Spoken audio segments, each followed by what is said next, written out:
¿Hasta cuándo, Señor? ¿Hasta cuándo tendremos que esperar? ¿Hasta cuándo, Señor? ¿Hasta cuándo tendremos que llorar? ¿Alguna vez te has preguntado por qué Adán y Eva no murieron el mismo día que pecaron? Pero Abel sí murió de forma inmediata. Esta es una pregunta algo incómoda, pero es un pensamiento profundamente revelador. Porque en el huerto, Dios dijo, ciertamente morirás. Y muchos han entendido esto como algo como una amenaza, pero en realidad no era una amenaza, era una advertencia. Dios no está diciendo allí que si pecas, te mato. Dios estaba diciendo, si te separas de la vida, morirás. Y eso fue exactamente lo que ocurrió con Adán y Eva. El día que comieron del fruto, el día que desobedecieron, no murieron físicamente, pero entraron en una condición de muerte. Ahí la muerte comenzó a operar en ellos, en su cuerpo, en su ser. Y aquí hay algo que muchas veces no logramos entender. La muerte comienza cuando dejamos, la muerte no comienza cuando dejamos de respirar. Comienza cuando nos desconectamos de la vida. Alguien puede estar vivo y sin embargo estar muriendo por dentro, sin paz, sin propósito en su vida, sin dirección. Eso fue lo que le pasó al ser humano en el huerto del Edén. Porque no cayó físicamente, no murió físicamente, no se apagó de un instante, pero sí comenzó a apagarse. Por eso fueron expulsados del huerto, no como un acto violento de Dios, sino como un acto de protección. Un acto de Dios, en realidad es un acto de providencia de Dios.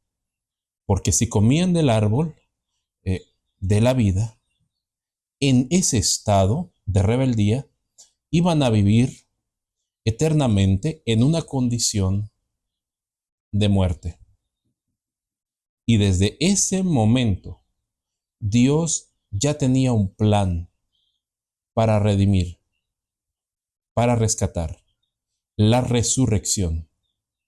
Ahora bien, aquí surge algo interesante. Nosotros como seres humanos esperaríamos que si pecaron, Adán y Eva, que si pecaron, murieran en el instante, en ese mismo momento. Y si eso hubiese pasado, probablemente muchos diríamos, Dios los mató. Pero no fue así, ellos no murieron en ese momento. La muerte no vino como, la muerte de ellos no vino como un acto inmediato de Dios, sino como un proceso. Y ese proceso fue silencioso, pero extremadamente doloroso. Comienza sin ruido, pero hace un extraño, un tremendo escándalo. Es lento, es constante y es irreversible. Un día más, un poco menos de vida. Un día más, un día menos.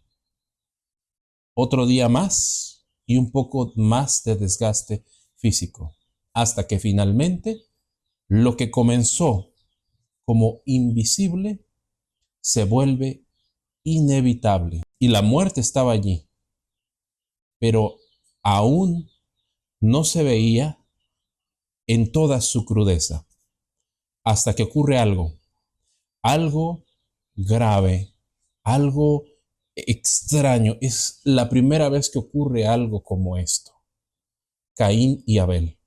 Y por primera vez en la historia, la muerte se hace visible de forma inmediata.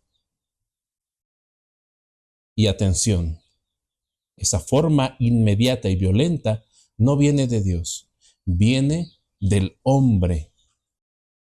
Imagina ese momento, el silencio.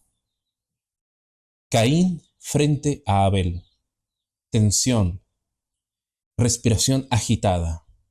Sabe Caín que va a hacer algo extraño, pero está decidido. Está dispuesto, tiene su arma en su mano y lo que nunca había ocurrido, ocurre. Un cuerpo cae de Abel. Y por primera vez, el ser humano ve la muerte cara a cara. No en un animal, no en la naturaleza, sino en alguien igual a ellos, igual a Adán y Eva. Ve Caín la muerte ante sus propios ojos, su hermano, un joven lleno de vida. De repente su cuerpo cae, su sangre es derramada, su cuerpo queda sin reacción, sin respirar, su rostro cambia de color. La primer muerte instantánea de la historia. No la ejecuta Dios, la ejecuta el hombre. Y aquí hay algo profundamente fuerte. Adán y Eva habían visto señales de muerte después de su transgresión.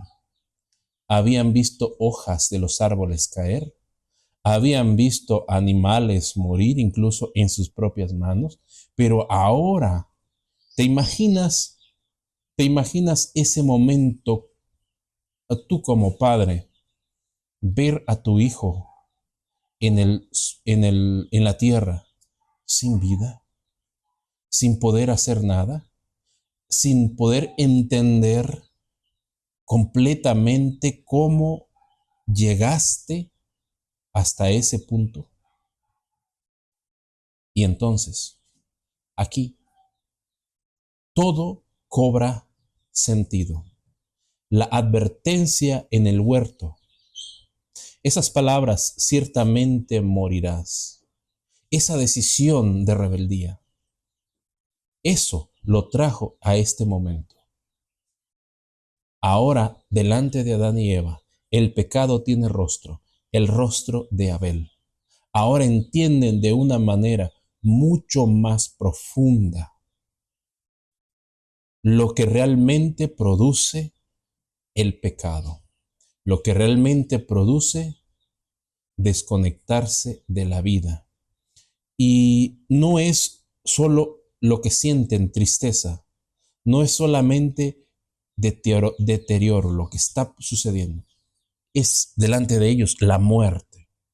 Y entonces aparece una expresión que muchos no entendemos del todo. Es con respecto al que tomó la vida, a Caín.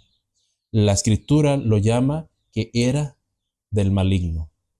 Eso yo entiendo que no significa que Caín fue creado por el maligno, obviamente.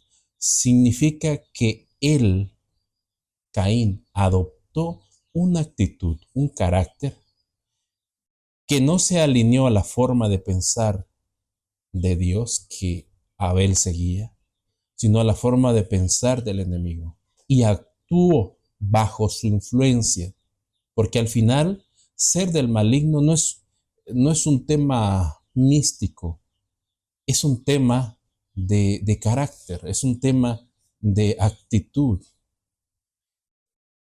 Es pensar como, es pensar como el enemigo, es reaccionar como el enemigo, es elegir el odio en lugar del amor, elegir la violencia en lugar de la vida.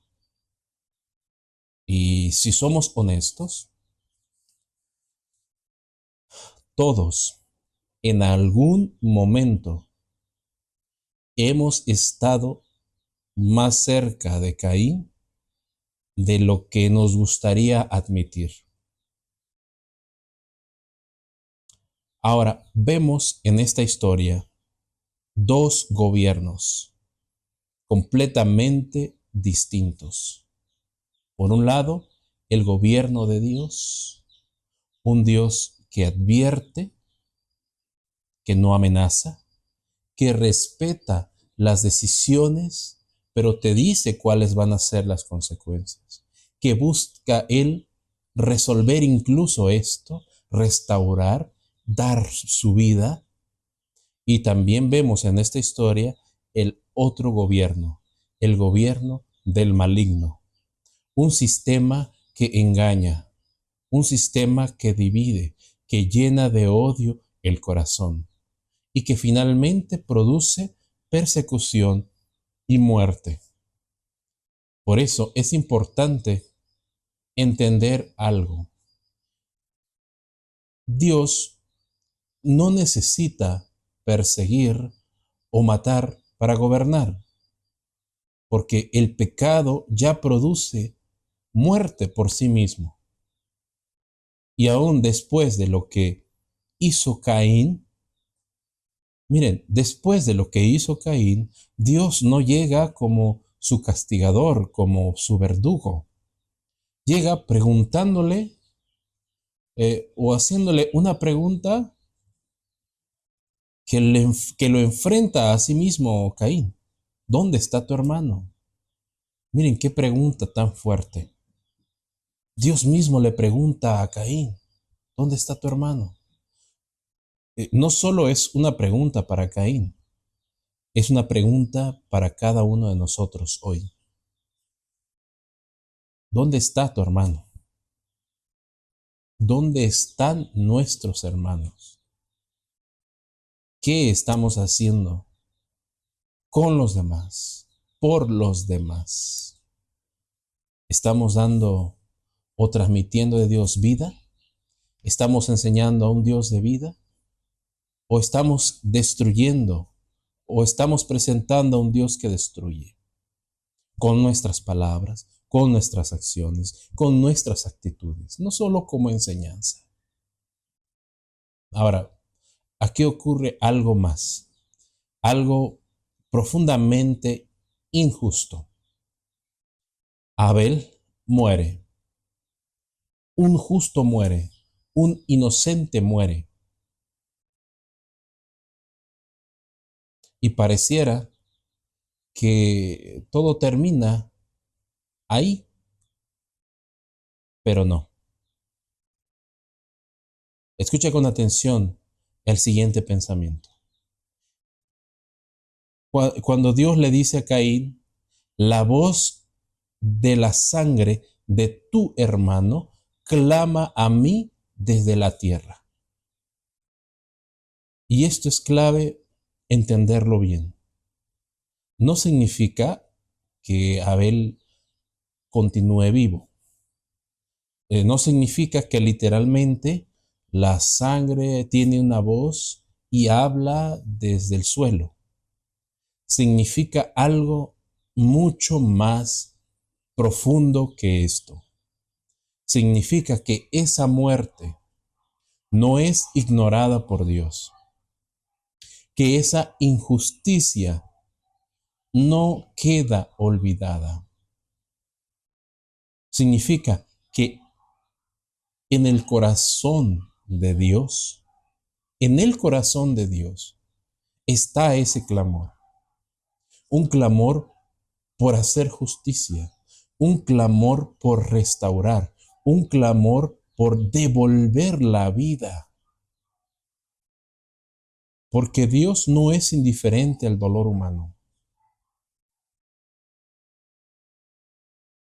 Dios no es un espectador del dolor del ser humano o alguien que está viendo de forma lejana cada injusticia, cada muerte, cada pérdida.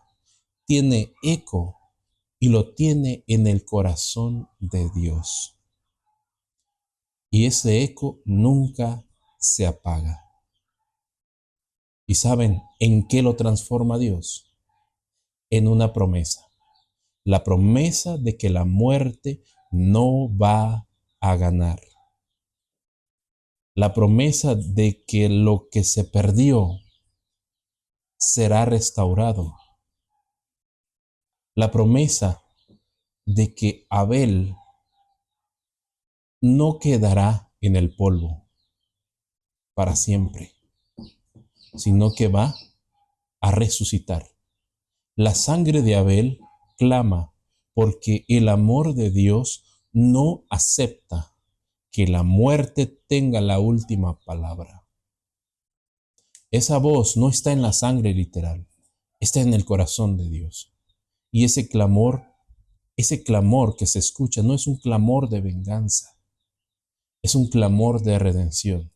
Es el deseo profundo de Dios de levantar del polvo a Abel, de devolverle la vida, de vencer aquello que el pecado produjo.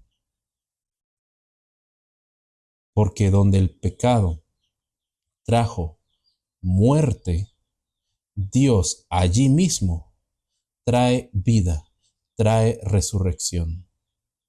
La primera muerte fue causada por el pecado. Pero la última palabra no lo tiene la muerte.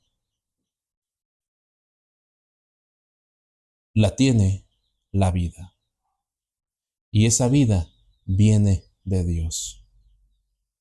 Cristo es la resurrección y la vida. Ven pronto, Señor.